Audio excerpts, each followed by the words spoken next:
To watching the BDTV Breakfast Show, and this is the social listening segment. This is where we check out some of the stories making the rounds on social media. My name is Elizabeth Musa, and today joining me is it's not Valentine. It's not Valentine. It's me, Debbie. Deborah. Wow, interesting stories this morning. Really, a lot of things are happening in the social space. A lot of reactions. A lot of things happen every day. Yeah. But today's one caught me, like it has me a little bit concerned. Now, the AIDS Healthcare Foundation has raised fresh alarm over the rising rate of HIV infections among young women. According to the group, every week about 4,000 women between ages 15 and 24 become newly infected with HIV, and over 3,300 of these cases happen in sub-Saharan Africa. AHF Nigeria's advocacy manager, Steve Aboishade, called for more investment in HIV prevention, testing, and treatment, especially for young women and children. Debbie, interestingly, we're both ladies on the show today. Yeah. We had maybe Email. Valentine or Emil here to hear what you want to say. But really, why do you think a large number of young women are still having these HIV infections despite years of awareness campaigns? Yeah, because it's actually quite shocking because one would think that with all the awareness that has been going on, we shouldn't be experiencing a news like this. So I think it's not just about educating anymore because that phase of educating people that, oh, don't use this person's razor, don't have unprotected sex. I think we are past that. Now we passed it. Yeah, because it's not helping, obviously. It's not helping with the awareness. So I think implementation of this awareness should actually like be in place. What am I trying to say? Most the statistics is actually from sub-Saharan African areas and it's the rural parts. Why don't you just let us have more campaigns about this, like active campaigns? Share condoms to people. When I was serving in the NYSC Camp Lagos, they actually shared condoms to the guys, and people were acting so weird, especially the male gender. They were acting so weird, like, oh, why do we need this? Why do we not? For you to say that, just educating people is not enough, because if they are educated and it's synced in, you will know that, oh, me giving you a condom prevents so many things. You get what I'm saying? So I think they should actually swing into, like, creating more campaigns for these young girls, because at the end of the day, it's mostly women that actually feel the brunt of this from statistics. It's mostly women. So go to these rural villages, poverty prone areas also. Give them whatever it is that they need. And I think women don't get enough prep. Prep means like preparation on how their body should be, like especially in the rural areas. And what they should not do with their bodies, if it's worth it, if it's not worth it. They don't get all of this. So if we have all of this, I'm sure it would reduce. And also, after PO, when a woman's actually raped, or when you know that your partner actually has HIV, or you're not sure and you're doubting, pills like this are very, very rare to get. You need to know somebody before you can actually access it. So imagine there's a pill where I sleep with someone who is actually HIV infected, and I can take a pill to actually prevent it, but I can't get it because I can't just go over the counter, or if I have to go to the hospital, I have to like answer several questions or be held for so long before I can get the pill. So if all of this, away from having to educate us, there's no one here that would not say right from when they were in primary school, secondary school, they don't know what HIV is, because it's now in the curriculum. They will talk to you about it, but talking alone is obviously not doing it. That's why we have this numbers. I do agree with you. Just to say that I believe that there needs to be a lot more sensitization. That's what I would say. A lot more sensitization, because it goes beyond sex at the same time. The razors, the clippers, the salon. So many times you'd see they'll just poke one needle, you see blood, you're like, hey, please. The number of times I get poked. Exactly, when you're doing your nails. So I think safety, just more awareness about safety when it comes to health. And on the sex side of things, I think we need to have a more open mind about sex in this part of the world. There's no it's not a bad thing. and I think that that needs to be hammered down. So if you in other parts of the world, for instance in South Africa, you'd see that in the what's it called, the restrooms, there are female condoms there. So, and it's just normal, nobody's like, ah, these people here are bad. So I think we need to embrace things like that. Even in Nigeria, it just becomes a normal thing, because when we're talking about condoms, many times we're talking about, I mean, like you were mentioning the NYSC, you were saying that it was shared to the men, but that's always the problem that we have, and that's why you are seeing the women not having. Seen what a female condom looks Yeah, so you see, that's a problem, because it's only men, and then women, it's like if you as a woman have, it's like, ah, this person is, wow, she's in this trenchy, she's spoiled, but it shouldn't be. So like I'm saying, like when you walk, I walked in lots of restrooms in SA, you just see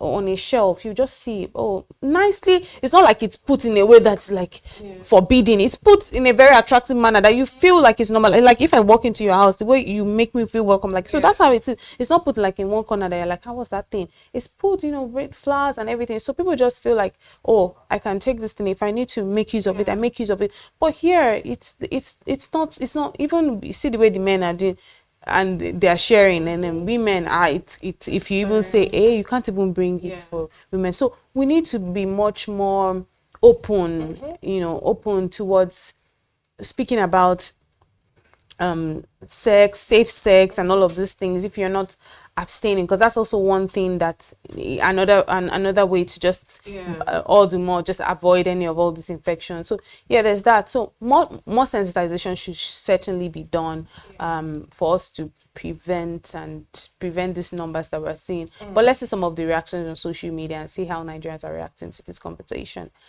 There's always, I imagine that lots of people are saying all sort of things. Tantum Honest says they think it's a flex to bed all the girls, but little do they know that it is death sentence on them.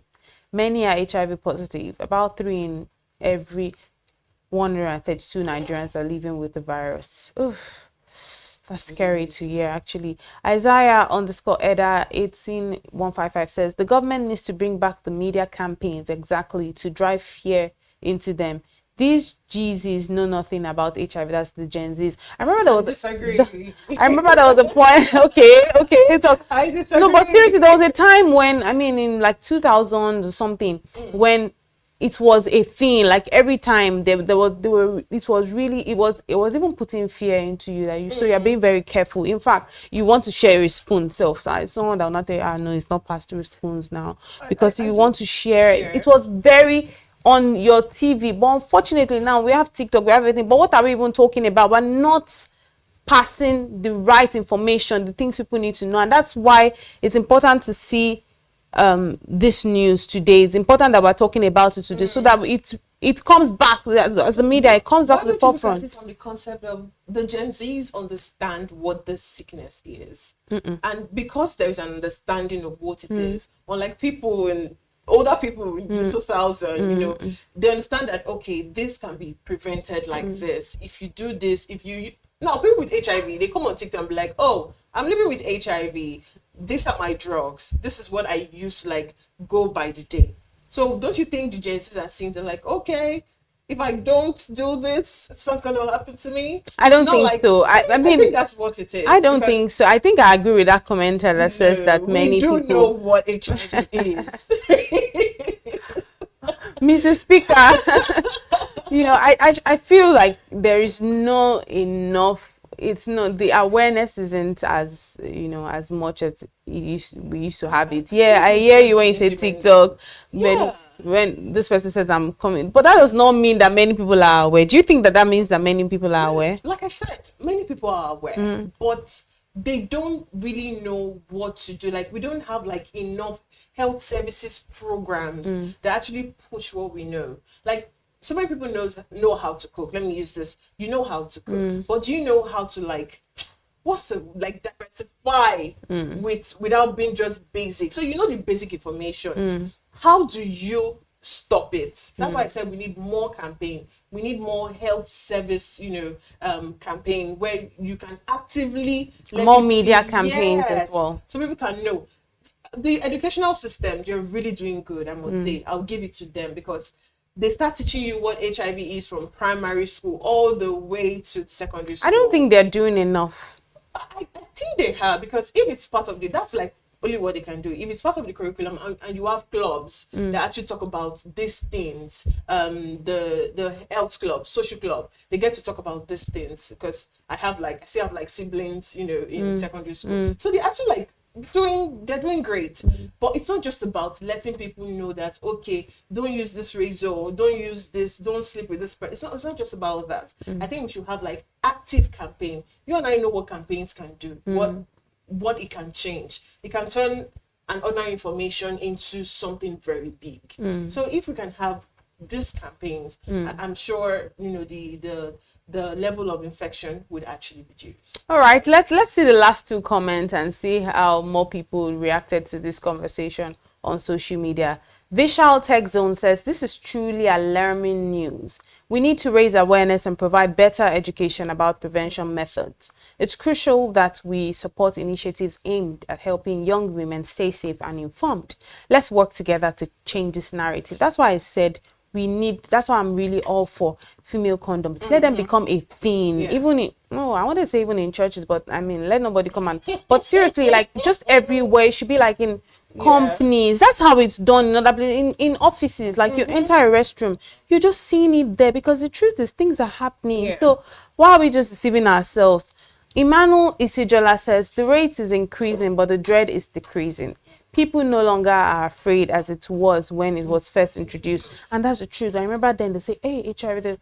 I personally, I know like a couple people, that, living with it. And it's crazy because, well, I say they're not, it's when you see the journey of how they are living with it, it's a lot. So it's something to just avoid, because aside from the monetary side of things, it's also the mental side of things, the emotional side of things, so that there are just different layers to it. So one must just stay careful.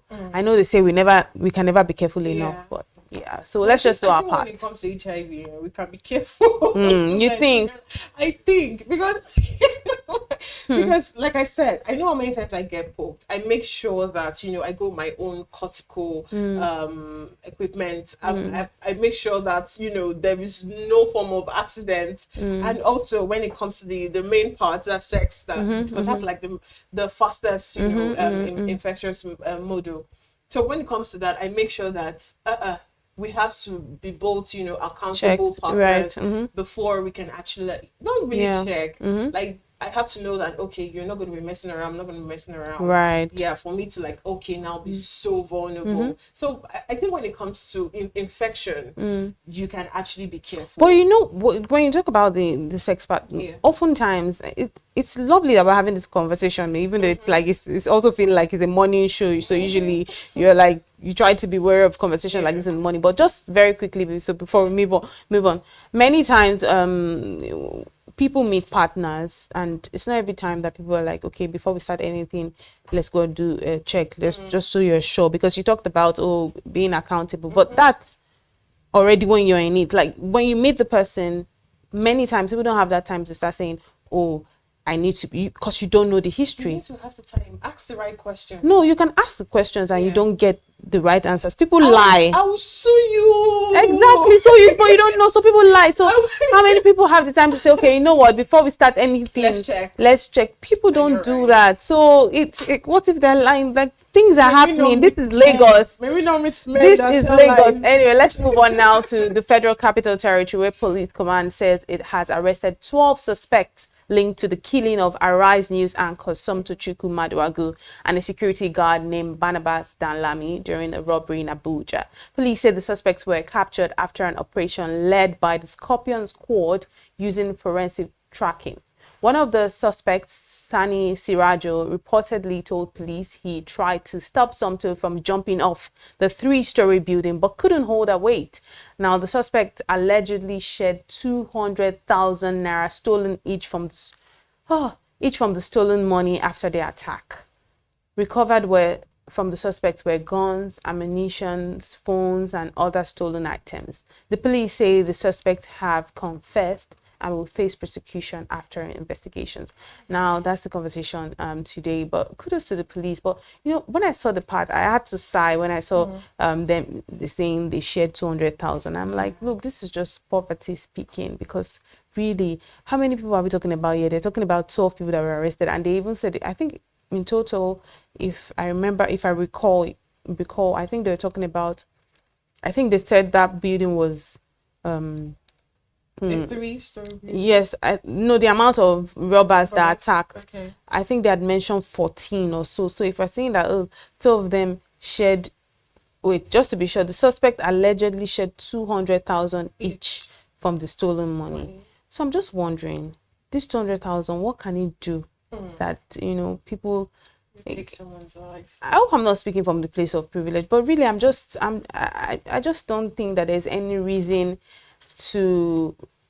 I don't think that illegalities or immoralities or criminal acts, yes, that's the word. I don't think criminal acts can ever be condoned for whatever reason, because people are going through a lot. We are going through a lot. I'm sure you are going through stuff. I'm going through. People are going through a lot. So I don't believe in people resorting to criminal activities because they feel like, oh, if you know waiting they happen, I guys do this thing. No, I don't believe. When Rema said, because I want feeding my family, now I make my brother laptop. I don't believe it. I love Rema a lot, but I'm like, why would you steal your brother's laptop because you want to feed your family? But really, I don't. That's just me. I don't think that there's any time to condone criminal activity. We sing that song, I vibe to it, but I'm like, when I'm saying, like, no, you shouldn't do that. No, why would you steal your brother's life? It's not funny, really. Yeah, I totally agree, because taking someone's life because you're going to get 200,000 naira cut does not make sense. But when we actually, away from the criminals, because I have nothing to say to them, I really hope they face the law and get punished for taking someone's life, because this news actually hits close to home. We totally understand what it means, and it just shows that the life of I don't know what they were thinking before, because from the reports we got yesterday, it wasn't like it was because she fell from the 3-story building. That was why she died. Apparently she actually had like altercation with the said robbers from the report yesterday. So I think what we should do, I do not push for state policing. I actually do not really push for it. I think community policing is actually better. We should move away from the local vigilantes that actually, take care of the community. We should move away. Yes, I think community policing, because if you said we should move away from vigilantes. Yes, how many vigilantes do we have sometimes in the community? Sometimes we just have like 2 going to like 3 different. I think vigilantes are doing an excellent job. I'm not saying they're not doing a great job. I'm saying now I think we need community policing. When we have community policing, we have more people at night taking care of the community. Sometimes you only have how many vigilantes do we have? Because it's just the community coming together to pay 2 people to actually watch the streets. Sometimes it's not enough. So instead of us pushing for state policing, we should actually think about community policing. Just think about it. If we do have a community policing, I don't think there'll be room for us to still be facing house robbery attacks. Right. So here's the thing: in the neighborhood where this thing happened, which I believe was Katampe, it's a very secure neighborhood. The police all around, but this still happened. We saw from the news. Yeah. The police, when they had even called on them, when they even came, when they were even trying to rush her to the hospital, the police said they did not have fuel in their vehicle. But what I have seen is that if you're making a call or making a case for us to have more vigilantes, that's the more local form of security, and we have many more of them, I will say thumbs up. Because I've seen, we say every time when we go to different countries, conferences, they will say we need to start creating African solutions for African problems. I've seen that the vigilante method works more than the police method. If you are saying we need more of these vigilantes, I would agree, because the truth is they understand these vigilantes. It's like the way a family member understands this community is different from, oh, deploying this police, oh, come and do. It's like, if I'm a family member, I believe I should understand how these things work. There's this form of respect, you know. They use localized methods. You're coming and it's like, oh, who is that? All of this. It's different from police. I don't have issues with police, but I believe that local vigilantes do a better job for communities than even the police. That's I where still I think believe. we should actually look into having community policing. It sits better with me. I think we actually have more less robbery attacks. It worked for the area where I come from. We used to have lots of robbery attacks, and I'm not joking. But ever since we had to beg I don't know how they put their districts. It was like, okay, see, we need you to deploy police to this area. It has drastically reduced. So I think the vigilance method, like I said, it works, but it can't cut across to so many streets at the same time. Imagine having 4 gated estates in a particular place. How many vigilantes would you want to deploy? And you know what's funny about this situation, and why I just feel like it's not a case of even police or vigilante, because that area was well guarded by Ekanape police. is actually very So it's well guarded by police, and this still happened. So what are we saying? So because when you have localized people within, they are rugged. It's that rugged factor. When we say African, so now let's Nigerianize it. We need to create Nigerian solutions for Nigerian problems. Like, they are rugged. They're not saying, oh, our boss is. How do we need to, those some things when you use localized process, it works more than me. I'm saying I'm still doing okay, please, can we do. So I'm just saying, but yeah, that's that for that. Let's see if we can read some more of a little bit of the reactions on social media and see how Nigerians are reacting to this conversation. Miss Jolofina says, kudos to the police, even though they wouldn't have acted promptly if it wasn't on TV. That's the comment from Jolofina. Do we have more reactions? Hanzo says, as usual, police will arrest innocent people who know nothing about it, as they have done before. You see, people don't have belief in the police. Do we have one more reaction? Biggs Man says, that's good. Our Nigerian police are doing great work now. We're supposed to love them at this point. Okay, no problem. Yeah, because, okay. So because of 200k each, this beautiful lady lost her life. That's even my point. Like, what's 200k? Within, you blink and it's finished. It's gone. It's lunch money, to be honest, in some cases. But yes, like I said, but let's give the police the benefit of doubt. The fact that the Scorpion Squad were actually the ones deployed to do this, I want to believe that the information is actually accurate. Information from the investigation is actually accurate. Wow. Yeah. Shout out to Scorpion Squad for doing a great job. We hope that we'll keep getting justice for men and women who happen to be victims of unfortunate circumstances, and may God continue to keep us safe.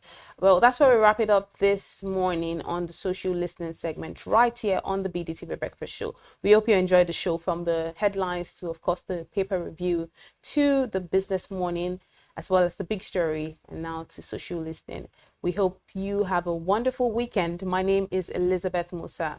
And my name is Deborah Eze. Enjoy the rest of the weekend.